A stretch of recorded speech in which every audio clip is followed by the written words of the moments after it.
I want to know about your skiing ability. What's Uh, I do too.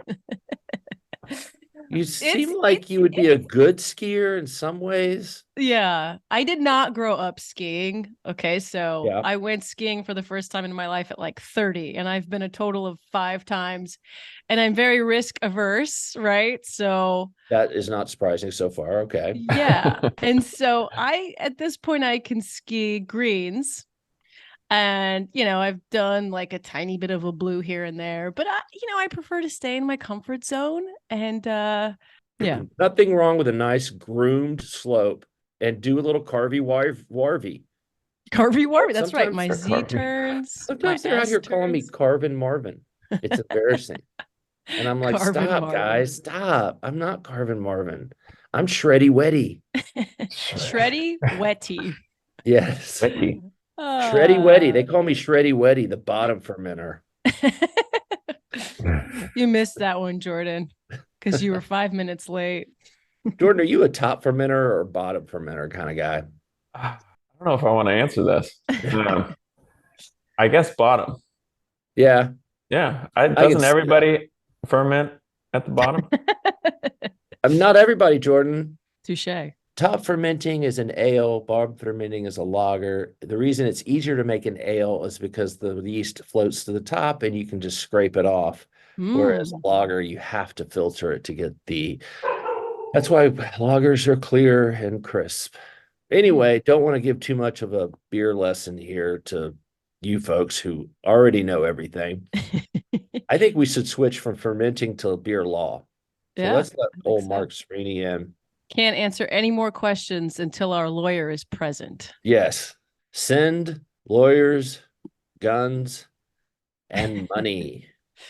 Yes. And Good pizza. morning slash afternoon. Good morning to you, Marc Sorini. Morning, God damn, you Harry. look good. You don't age a day, motherfucker. I've known you for 25 years, and you look It's exactly the same. the It's All it's that the ultimate hair, beer. frisbee. Yeah, It's there you the go. it's the beer and it the has frisbee. got to be. It's all that Nice. bottom fermenting beer. Oh my I, gosh. great head of hair, looking good, looking sharp. Ladies and gentlemen, we have a special treat for you to hear. Welcome to BeerNet Radio, the podcast that does no less than bring all your dreams to truth. My name's Harry Schuhmacher. I'm here with our editors, Jen Litz-Kirk and Jordan Driggers. And our guest today is Marc Sorini. He was the General Counsel of the Brewers Association and formerly a partner at what's it called? Emmett Smith. McDermott, Will, and Emery. Yeah, Emmett Emmett Smith. Smith. Wow. McDermott, Smith, Okay. and Emery. Marc, you've done this for so many years, mostly from the supplier side, but I would say that there's probably only you can count on one hand how many people really understand the beverage alcohol code in the United States, and you're definitely at the top there. And so thanks for being on, Marc. Appreciate it. Well, I appreciate the opportunity and thank you for the compliment, Harry. I'm looking forward to the next hour. Well, why don't we just start with some of the BA activity? We've noted that there's some bills that are working their way in some of the states. Can you kind of give us a rundown on what's going on out there? Yeah, so we first of all, just as on a big picture, we like to look at our government affairs function as having 4 different stools. One stool is federal legislative, and that's really led up by Katie Marisic. And any answers I give on federal congressional things, she could give much better. Then we have our state legislative activities, and that also sometimes includes regulation, but typically it's more legislation around the country. Then we have our federal regulatory piece, which is very much top of mind right now with TTB's recent labeling rules. And then finally, more generally, we support the guilds with state legislative activity, but we also have within our government affairs function supporting guilds more generally to make sure that we have strong state associations everywhere we can. So what's top of mind? There's a whole lot going on right now. As you know, it's the busy season for state legislative, and we have had for the last couple of years identified three priorities, all relating to access, three offensive priorities, I should say, things where we are trying to create an opportunity for our members. The first is franchise reform. The second is self-distribution, making sure those privileges become universal. They're now in, I think, 40 states. And then finally, D2C for breweries to consumers. So those are our three offensive priorities. Defensively, we've been fighting the good fight against tax increases. And as you know, at the state level, there's going to be an increasing budget crunch as all that COVID funds get swept through. We saw a couple of pretty scary tax increases coming down the pike this year. We're going to see more in the next couple of years. And so that's going to become an increasing priority. And then finally, on liquor differentiation and canned cocktails, we don't see anything wrong, by the way, with distilled spirits, and we don't want to be seen as trying to demonize another beverage alcohol category. However, we also think that the status quo has been around for really before Prohibition, recognizing three different categories of alcohol. All the structures, both regulatory and tax, were set up that way. And we think that that structure has worked very, very well. And we're loath to see it getting changed, particularly when those changes seem aimed at helping really a handful of extremely large producers. We, of course, are all about protecting small and independent businesses. But why do you hate franchise law so much, Mark? What's going on here? Well, I think that when it comes to franchise law, first of all, let's be clear, our reformation bills are never to repeal franchise. They're always about reforming it for the benefit of small independent producers. And when these laws were created, starting in the 1970s, but really beer franchise, when you look at the legislative history, it was mostly in the 1980s. You got to dial your head back and think there was a handful of large brewers. There were a lot of wholesalers that were very small mom and pops, and most of those wholesalers relied on one or two brands, or one or two suppliers, I should say. Maybe they'd had a couple of brands each, but one or two suppliers. And so the ability of a large brewer to pull that franchise, that distribution right, was a death knell to those distributors. And so to prevent that, this was really an opportunity for the government to equalize the bargaining power between these giant national brewers and what were at the time mostly mom and pop wholesalers. Fast forward 40 years and we have a very, very different situation vis-a-vis small brewers. You now have a proliferation of many, many, many small brewers, almost all of which are dwarfed by their wholesalers. Meanwhile, wholesalers have, as you know, and you cover very well, have had a lot of consolidation. And so you now have the bargaining power tables have been turned.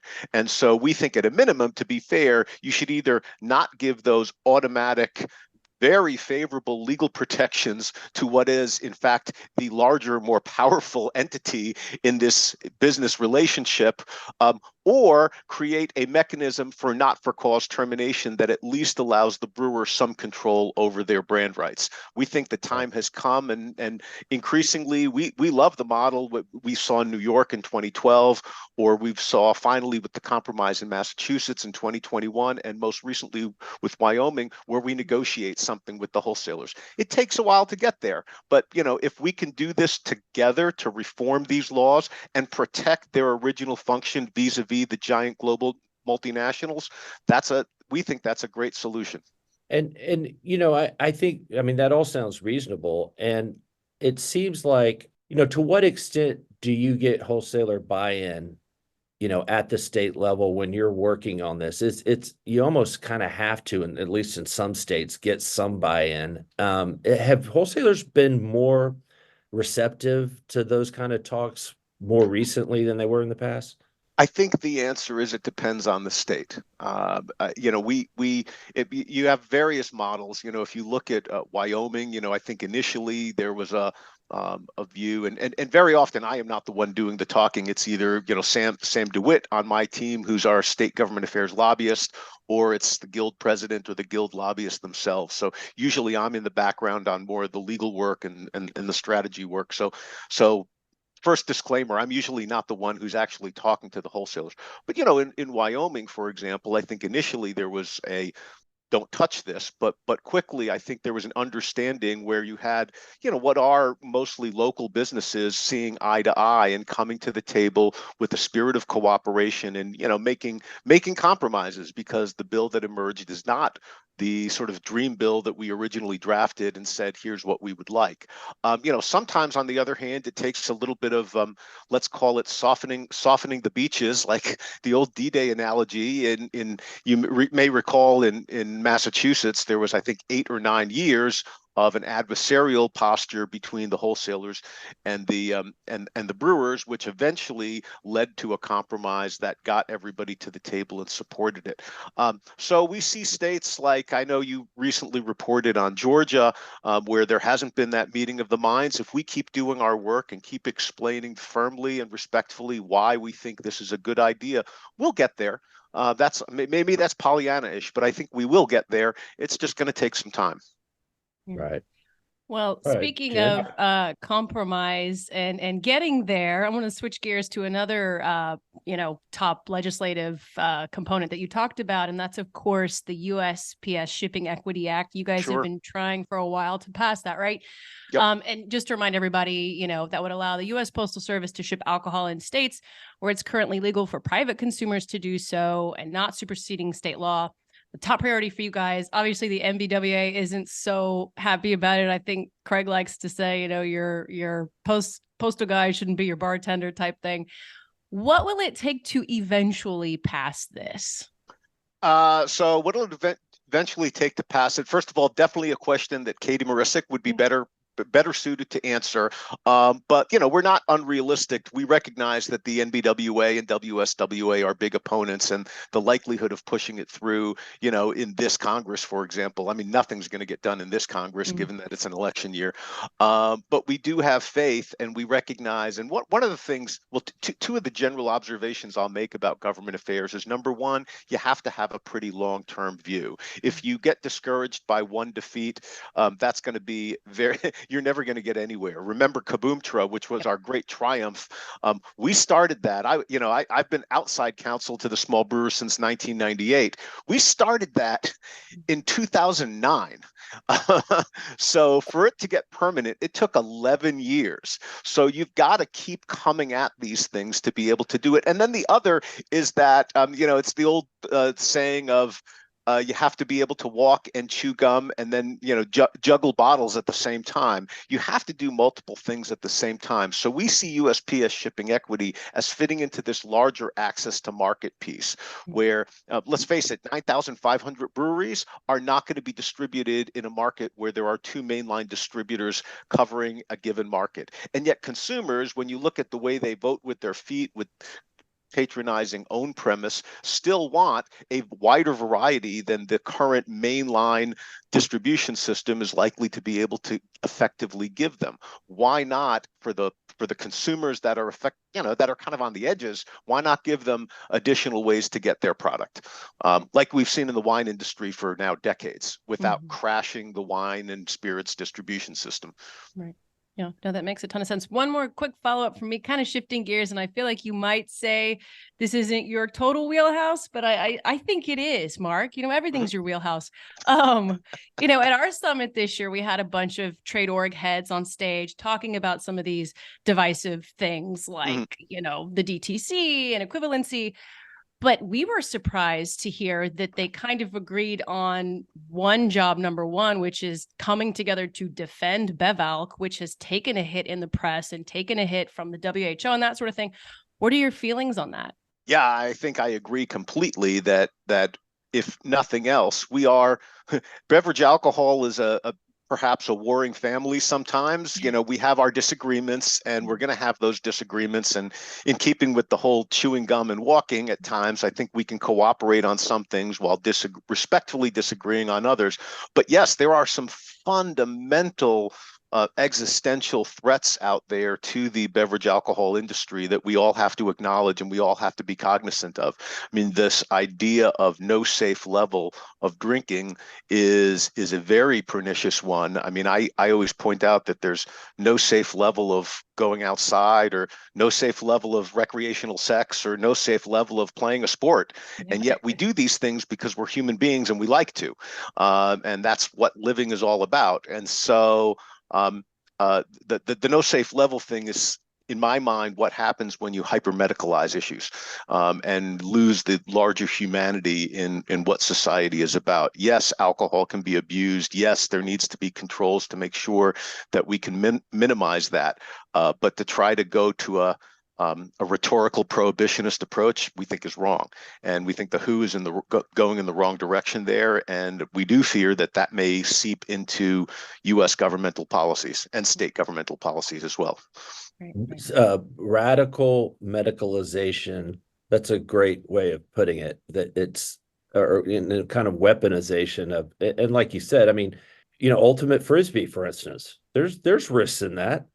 Are you still out there? I've torn my calf. And these are all, I've seen people, hurt their hamstrings. I've seen an ACL tear. I mean, it certainly would be safer if we all just went to the gym and stayed on the elliptical, much lower impact. But you know what? Not nearly as fun. No. Right? No, so well, yeah, exactly. Yeah. I mean, which would you rather see go, alcohol or ultimate frisbee? Well, that's tough. The cultural fit between them is pretty tight. In fact, I started playing as an old guy. There are 3 people on the Brewers Association who are much better players than I am. So, wow. Okay. Well, listen, I ride an electric skateboard, which is 100% I've seen not safe. So yeah.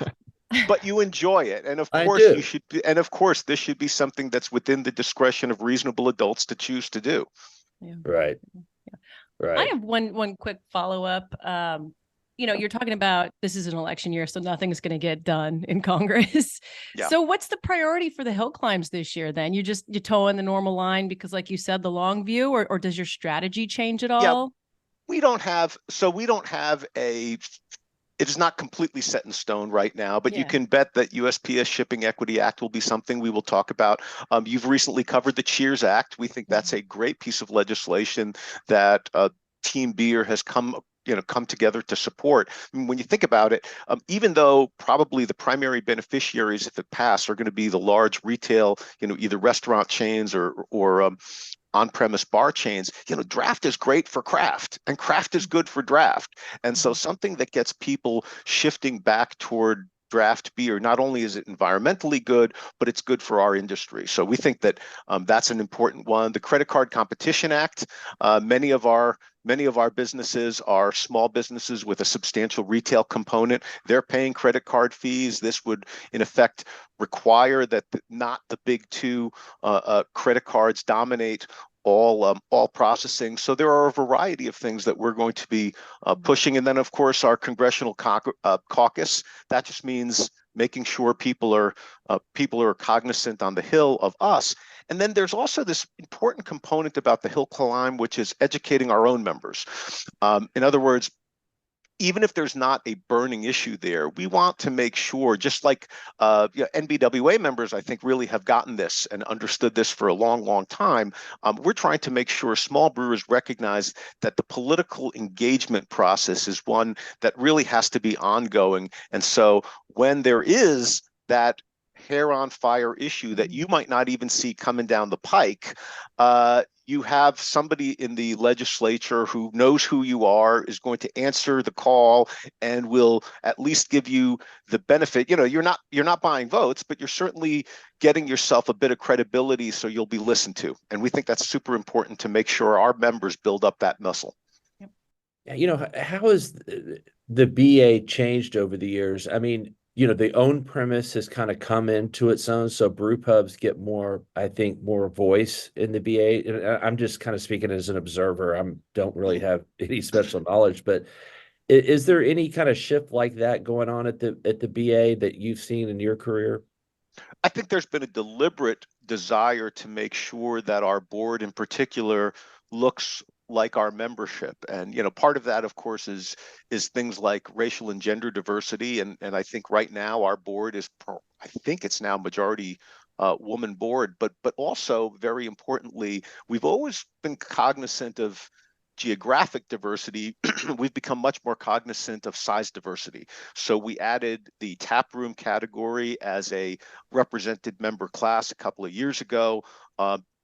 And all of that makes sure that we don't have a Brewers Association that misses out on any one of the reasonably identifiable categories of business model that we run on. So we've got, larger packaging breweries. We've got, and we've almost always had at least one of the old regionals, a business that's been around for 100 years. And then we also have brew pubs, and now we have tap rooms represented. We think that gives us a good snapshot of who our members are. You mentioned that tap rooms have come up, and there's several in every congressional district. And you mentioned engagement with your lawmakers. As craft has matured and softened in volume, and maybe times are tougher for a lot of these people, do they engage more politically or less? I'm curious, because it seems like there could be a case for both, that you might just want to put your head down and buckle on your business, or you're like, I need relief here, Yep. Franchise, whatever. What can I do? I wish I had better data on that. So it's because I think you pose a very, very good question. And I do think that there are small businesses who, when they struggle, just sort of put their head down and look. But we've also seen businesses, and I'm not going to give particular shout outs to particular people in states that we're working with, but there are definitely people that we're working with now at the state level in particular, who are fired up because of specific experiences and challenges that they're facing. So I think it does cut both ways. And if you'll allow me to do my advertisement here for small brewers who are listening, now is the time more than ever to make sure that you're supporting both your national organization, but also your state guilds. Very, very important. And if you look at the current business model of our members, most of these things would have been impossible 20 years ago without changes in law. And, I can remember, in fact, I dug up recently Charlie Papazian's essay from like a New Brewer article, or it may have even been Zymergy, because there wasn't a New Brewer, from the 80s, where he talked about brew pubs, and he was trying to make the case that this isn't going to crash the 3-tier system. It's okay. It's a restaurant that also brews beer, and you got that whole business model relied on changes of law that mostly took place in the 80s. And then you had the ability of tap rooms, so real, quasi-packaging breweries that also had a retail component. That also was something that largely started coming about through changes of law in the 90s. And then the ability for those businesses to sell for off-premise consumption came even later. And so I think that if you were to have every BA member stand up in a room and you ask them, what of those, could you survive without those 3 rights? 90% of the room sits down. 90% of the room doesn't survive if those 30 years of legal changes hadn't happened. Right. Think of how, I think you and I kind of got it started about the same time, like the early mid 90s. Yeah. And how different it was back then. I mean, hell, you can self-distribute in Texas. Who would have thought that would ever happen? All right, well, I'm going to mute myself, Jen and Jordan. Why don't y'all ask, because I have a lawnmower just right outside my window, as per usual. I was worried that I was going to get harassed by my little beast there, and she decided that her favorite place is my inbox, and so she's not awesome. she's not harassing me. Check this out. Oh, Biscuit. Biscuit, you're on camera. Quit eating. Don't be looking at. Golly, Biscuit. Jeez. All right. That's great. Mark, I wanted to jump back a little to the franchise talk. And I know every state's different, but some of the proposals have been kind of all over. I mean, in Wyoming, it was a 25,000 barrel cap. In Georgia, it was less than 15% of a wholesaler's sales. Would there be more success if proposals were a little more uniform, or is it always kind of the goal to aim high and work your way down? So as a lawyer and a lover of order, I would love that they would all be the same, but politics is the art of the possible. And so you quickly come to places where you have to decide what's realistic. My view, Marc Sorini's personal view, and my sort of shining ideal is that these laws need to go directly to what motivated them. The reform needs to go to what motivated them in the first places, which is the disparity of bargaining power. And so I've always liked the idea of having things that are based on a percentage of sales. If you're a very small percentage of the sales of your wholesaler, you don't have unreasonable or unfair bargaining power over them, and that's where the laws should stop.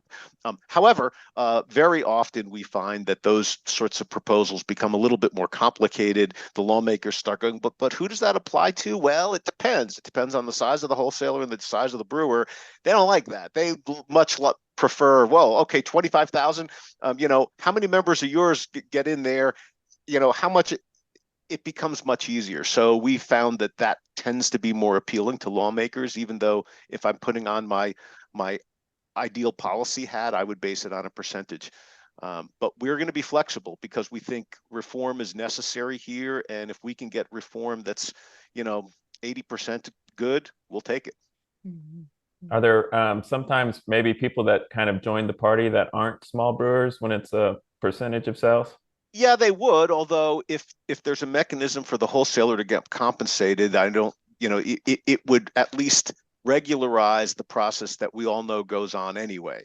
Yeah. The biggest problem, because when you look at the large networks, a strategic comes in, they buy a small, whether it's a small craft brewer brand or take over the importation rights, and now they've got this small brand in the other network. It just makes sense to consolidate it, and having that consolidation through a regular mechanism where there's an easy, low cost compensation process if the parties can't agree to compensation, in my mind, makes a lot of sense. So I don't think that the party has to be reserved only for. I think that the party has to be reserved for brands that can't threaten the existence of the wholesaler, for sure. But if you're talking about, 1% of a large wholesaler's house that happens to be now an unconsolidated piece of another network, then I don't lose sleep over allowing a larger party to take advantage of that. It makes sense. And if the wholesaler gets compensated, hey, it's dollars. You should be happy. Yeah. Gotcha. What's the latest with the proposed rulemaking from the TTB? Yeah, very, very interesting. I think that we've put in our, as you know, we've put in our listening session testimony. We're going to have written comments due at the end of the month, and we're working on those, and we will participate. There is, though, going to be a process because this was pre-rulemaking stage. Hey, tell us as an industry and as the public what you think, and then they're going to go back and create a notice of proposed rulemaking from that if it goes through. And of course, a change of administration could completely change the priorities here. But if we don't have a change of administration, then I would see an NPRM, a notice of proposed rulemaking, as the next step. And from the listening sessions, I see that we're in agreement with a lot of parties on a lot of things. I think we're in disagreement on two important issues. One is the ability to have some of the disclosures by QR code, where the so-called public interest groups seem to be vehemently against that. Now, we do have the European wine rules to point to, so we think that's good for us. And then the other point, I know somebody, one of the speakers at the listening session said, well, they don't do that in the FDA. Yeah, because the FDA nutrition rules were created 30 or 40 years ago when QR codes weren't even a thing. I think if you were to redo them, that probably would be a very seriously considered option. And then the other place where we definitely have disagreement is with our mostly friends at the Beer Institute, where they are adamant on having what I would call a one-size-fits-all solution. We're okay with a one-size-fits-all solution if it's a solution that doesn't put unreasonable burdens on small brewers. I mean, if we have to do outside testing for $800 a batch for every tiny batch of beer that our small members make, that's going to be crushing. And so either there should be rules both when it comes to tolerances or testing methods that a small brewer can meet just as easily as a big brewer, or if you want tighter tolerances, then there needs to be some sort of carve out for smaller producers and smaller batch products. You mentioned how things could change with a change of administration. How dramatic could that change be? Could it just, end and be wiped away? It's not clear because, of course, things like TTB rulemaking are below the radar of the public debate. I don't know what President Trump's position is, but typically Republican administrations are much less likely to require labeling changes or regulations in general. And there's actually an interesting precedent here. There was some pretty aggressive nutrition labeling and new labeling rules that were proposed, and I almost think finalized, although this is well before my time, in the late 70s. And then when President Reagan took office, he shelved them and they never came into effect. So in some ways, these are very, very old issues. But yeah, I think that right now, the latest push for nutrition, calorie, and carbohydrate labeling is a combination of the Treasury report on competition, but also the revived lawsuit by CSPI and the Consumer League, which is trying to revive a petition they filed around the mid 2000s. So at least one of those pieces, right, which is an administration imperative, goes away if there's a change in administrations. So I could definitely see a change if there is a change of administrations. You mentioned the administration report on anti-competitive practices in the alcohol trade. And from a legal standpoint, does that provide you any firepower in these other like say franchise law activities that you're working on in the state? Do you refer to that or is it, is that a separate deal? So I think the answer is we have referred specifically on franchise. I believe it's come up in Ohio. It didn't come up in Wyoming, but that's because we didn't have to have hearings because we got to a good result without having a much more adversarial process. But there's some very, very strong language in the competition report criticizing the application of franchise laws to small brewers. So we think there's some good stuff there that we think is common. Again, we think is common sense when you think of the purposes of these laws, which we acknowledge. And we don't want to blow them up completely. We want to reform them. There's less there when it comes to direct to consumer because in effect the administration said, it's worked for wine, but whether it works for beer or spirits requires a little bit more study. So there's a suggestion that it probably works. We don't see the difference between wine and beer in particular for these purposes. There's obviously differences, but not for these purposes. But there's less of a strong statement there when it comes to beer shipping. Now, someday with a wheelbarrow full of money, we'll do that study. But we don't have the wheelbarrow full of money, so we haven't done the study yet. Keep the faith. Can dream. I can dream. Pipe dream. I mean, to me, DTC in that way for beer is not I'm sure it's a huge deal for some really small producers, but for the industry at large, it's not a huge deal just because of the shipping cost. But the other DTC that's come up is, using a third-party app like Uber Eats or DoorDash. What do you guys at the BA have an opinion on anything with that model? Yeah, we have a couple of opinions on the model. First of all, we have no problem with it, and giving consumers that convenience and choice is good. However, we also are quick to point out that model if that's the only allowed model, that inherently favors bigger brands. Because if I have a national app, right, it used to be Drizzly. I used to use Drizzly as the example, and I can't anymore. And I say, well, what's in my local store? Well, obviously, it's going to favor the brands that have, more or less universal distribution, and that is not going to be most of our members.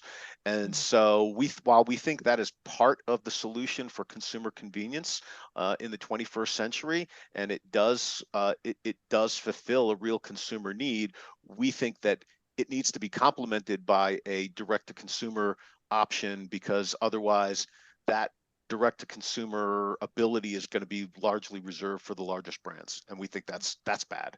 Well, And then go that's ahead. very true. Very, and part and parcel of that is large producers' financial ability to advertise on those apps and put their products up top, put them first, which to me seems in spirit to be a violation of the spirit of Tide House and providing value to a retailer, but they're not retailers, right? They're not licensed, and Right. so does the BA have any kind of position on that?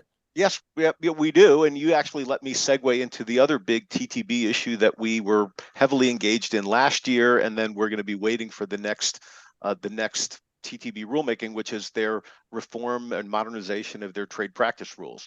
And we wrote about this. It's several, I think it's several pages in our comments.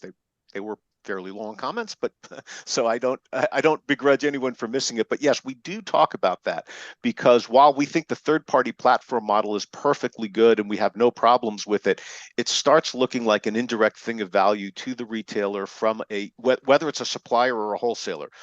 We think it's an indirect thing of value if you have dollars being channeled to those platforms to basically then drive sales of a retailer, right? The retailer is if you're a retailer and you're partnered up with one of these platforms, then you're deriving direct monetary benefit from it, and now you have a supplier or wholesaler that's giving dollars to drive those sales. So we do think that that's a problem.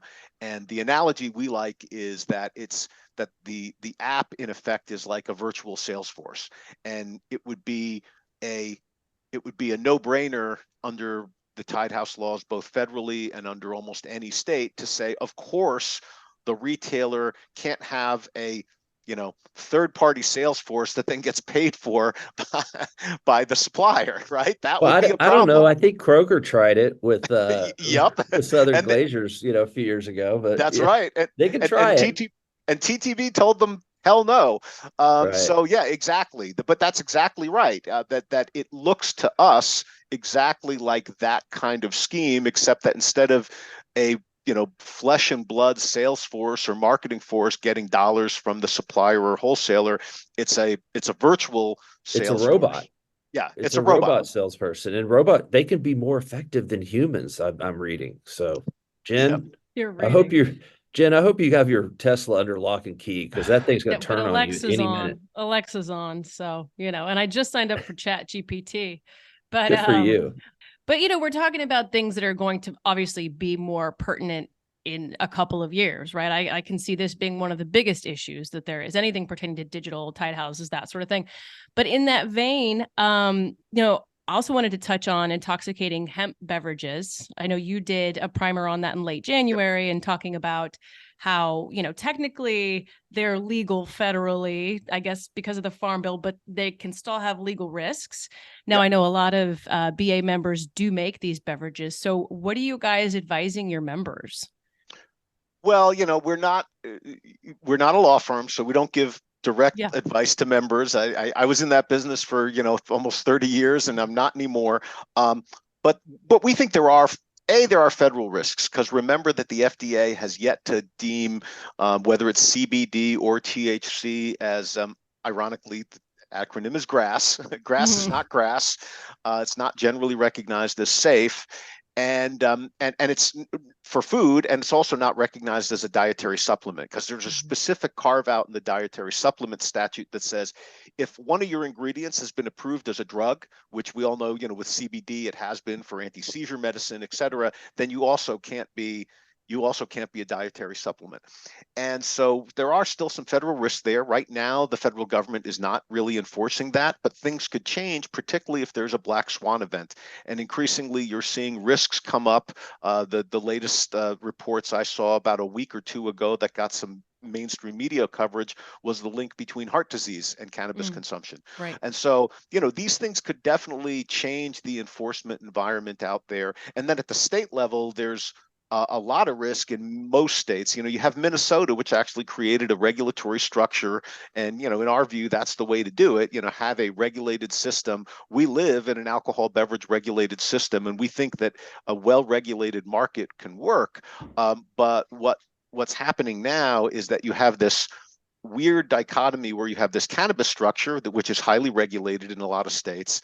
And then you have hemp, which was sort of taken out of that structure, mostly because it was viewed as non-intoxicating. I think that was the general assumption was, hey, this is non-intoxicating. But because the federal statute, which all the states copied, really keyed in on the plant, they didn't anticipate, which I remember saying, well, what happens if can't you just process this stuff down, just get enough of this plant and concentrate it? That's exactly what smart people have done. And so now you have this intoxicating stuff that's outside of this system. And that's creating a lot of tension. And playing in that area, to me, has a lot of risks on several levels, and we're seeing now states responding to that. Some of them trying to create a regulatory structure, and some of them saying, "Oh no, you have to be in this structure." So there's going to be a lot of change over the next year. We want to help our members navigate it, and we also want to make sure they recognize the risks. Do you think there's a chance to walk it back at all? Say, never mind, the hemp bill never was meant to apply to something that can be intoxicating, so you can't make hemp-derived THC. I wouldn't be surprised if there's an attempt to do that. It's certainly not going to be something that we're going to attempt to do, but we are neutral on this.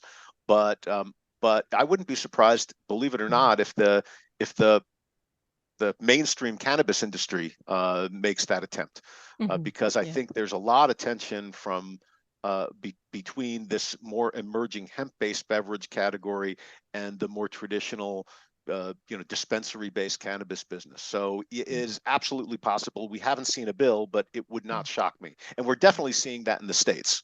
You're seeing it in New York. You're seeing it in Colorado.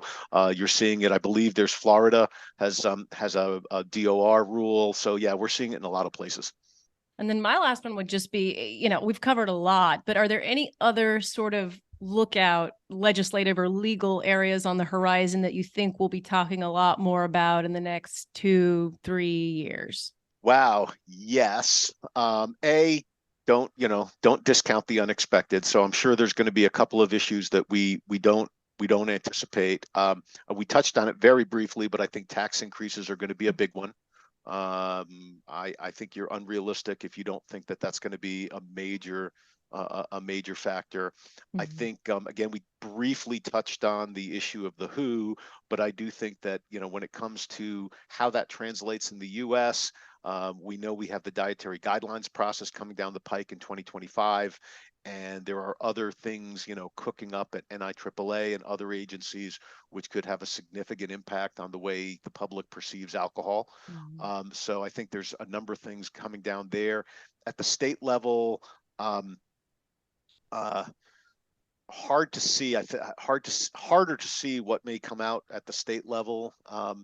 Although one of the things we've started to see is, because of the crossover products, a little bit more state interest in labeling issues. And while we support reasonable separations of the non-alcoholic and the alcoholic versions of products, you look at a state like New Hampshire, where you had this really overreach by the agency in reaction to some of these products that for a while got the rejection of, well, the label had a dog on it. Kids like dogs. This must be appealing to minors.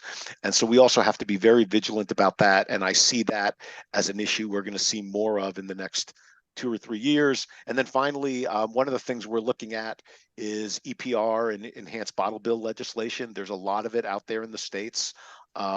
If done right, we think that can be okay. But one of the bills that was out last year would have treated every brew pub that puts out a crowler or growler as someplace that had to have redemption machines. Right, that's enormous. They were treating us the same as they were treating, say, a liquor store. Doesn't make any sense. So we got to be vigilant about that. Funny to see bottle bills making a comeback. They were such a big deal back in late 90s and Yep. kind of been quiet, but now making a comeback. And it's particularly depending on how it's done, it's a real burdensome to wholesalers when they have to redeem all these bottles. And when I got in the business, most of the on-premise bottles were returnable, and I would say it was a biological hazard bringing those bottles back. In Texas, they were all half spilled with spit for tobacco juice, Oh. and covered in They've been roaches. It cooking. was just an awful, awful time. Re-fermenting. Yeah, I always have to tell a disgusting old anecdote when I'm on this podcast. Well, finally, Mark, you've gone from a very successful private practice that you've been doing for years and years, and now you've moved to kind of, I guess, at the summit of your career to the trade organization side. What have been the differences? What have been the kind of surprise benefits, and what's kind of a drag about it? Well, I think it's been great to be more in the not here's what the law is and let me advise you about the law, but let's see what we can do to improve the law for the benefit of small independent producers. That's been absolutely great and fun. Uh, I think the opportunity at the sort of, like you said, the summit of my career. I'm an old fart like Like me. yeah, and I'm Yeah. an old fart too. Is the opportunity at the end to perhaps look back in in a few years and say, hey, here's some of the things that I made where I made changes for the better. Second of all, the practice of big law, practice of law at a big firm as a partner is extremely rewarding in many ways, but it's also extremely taxing, and you cannot just take off. And so I work very hard at BAs, don't get me wrong, but the 70-hour a week, 75-hour a week pace that I was on for over 20 years has ebbed. And so now I have a chance to say, tonight I'm going to my first outdoor game in a while. And Nice. last night I got to introduce my my D&D party to this little delightful creature. Oh, So I nice. have, I'm doing my little hobbies. I do beer tasting with the local beer writers every Friday night. So I'm doing a lot of fun stuff that, when you can kick off at 6 p.m. instead of 9 p.m., it makes a huge difference. So that's been delightful too. The biggest drag has been the meta issue of first COVID and now, constrained budgets. So if I had my dreams about how much I could, how many resources I had to effectuate change at both the federal and state level, it'd be more. But that's okay. We're coping, and I still think that what the Brewers Association did over COVID with the Restaurant Revitalization Fund, with getting Kaboom to permanent, was incredible. And I don't know if all our members recognize it, but I think we saved the bacons of an enormous number of small breweries. So I'm Right. very proud of that. Cool. Very cool. Well, Mark, thank you so much for being on BeerNet Radio. You have been a literal force in the industry, and you have enacted a lot of I'm change. blushing. Yeah, I mean, I would say you had a tremendous impact on the industry. Not all of it that I agree with. I've been on opposite sides of sometimes, but mad respect. So thanks for being Thank on, you, Harry. and we'll look forward to seeing you down the road, probably at the BA convention. And where is it? Las Vegas, I think. Yeah, we'll see you in Vegas. All right, great. All right, See you well, in take care, Vegas. guys, and thanks for being on. All right, thanks for having me. Bye-bye. Cheers. Bye. Thanks, Mark.